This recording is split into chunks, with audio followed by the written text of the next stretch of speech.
மிகப்பெரிய அதிர்ச்சி. திரையுலகம் மட்டுமல்ல, அத்தனை பேருக்கு இழப்பு.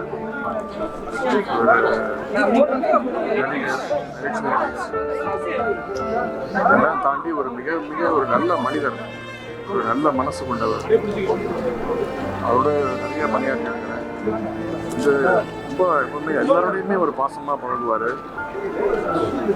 அவர் ஒரு குடும்பத்தை ஒருத்தர் மாதிரி தான் அவர் பழகுவார், பேசுவார்.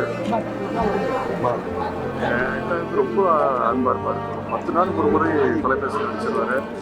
அவர் கேட்குற விஷயம் கூட அவரோட சொந்தத்துக்காகவோ அவர் சுய இதுக்காகவோ எதுவுமே கேட்டதில்லை. அவரோட குடும்பத்துக்காகவோ எப்பவுமே ஒரு பொது நலனோட பேசக்கூடியவர், பொது நலன் சார்ந்து என்கிட்ட நிறைய விஷயங்கள் பேசுவார். அவரோட நல்ல மனிதர். மிகப்பெரிய ஒரு இழப்பு. என்னுடைய குடும்பத்தின் மீதும், கலைஞர் மீதும், தலைவர்கள் மீதும் எல்லாருக்கிட்டையுமே ரொம்ப பாசமாக பழகக்கூடியவர். எந்த கட்சி சார்பெல்லாம் இல்லாமல் எல்லாருக்கிட்டையும் ஒரு நல்ல அன்பை செலுத்தக்கூடியவர். அவருடைய இழப்பு மிகப்பெரிய ஒரு சோகத்தை தந்திருக்கிறது. அவரை இழந்து வாழும் அவருடைய குடும்பத்தார்கள், தமிழ் திரையுலகம் எல்லோருக்குமே என்னுடைய ஆழ்ந்த இரங்கலை தெரிவித்தார். இப்போ மனிதன் படத்தில் உங்களுக்கு அவர் சேர்ந்து நடிச்சிருக்காரு. ஸோ அந்த மாதிரி டைமில் உங்களுக்கு மனிதன் படம் கிடையாது, பொதுவாக மனசு தங்கம் படம் நடிச்சார். அப்புறம் இப்போ கடைசியாக நெஞ்சுக்கு படத்தில் என் கூடயே இருந்தார். ஒரு 50 நாள் படப்பிடிப்புனா 40 நாள் என் கூடயே இருந்தார். ஒரு அண்ணன் மாதிரி தான், ரொம்ப பாசமாக இருப்பார்.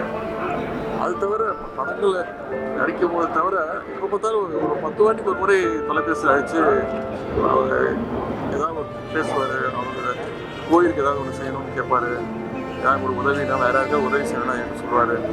எப்பவுமே அவருடைய சொந்த விஷயத்துக்காக மட்டும் இல்லாமல் ஒரு பொதுமக்களுக்கு எதுனாலும் அதை ஒரு கோரிக்கையை வைப்பார். அந்த மாதிரி ஒரு நல்ல மனம் படைத்தவர், ரொம்ப அன்பாக பழகக்கூடியவர். அவருடைய இழப்பு மிகப்பெரிய இழப்பு.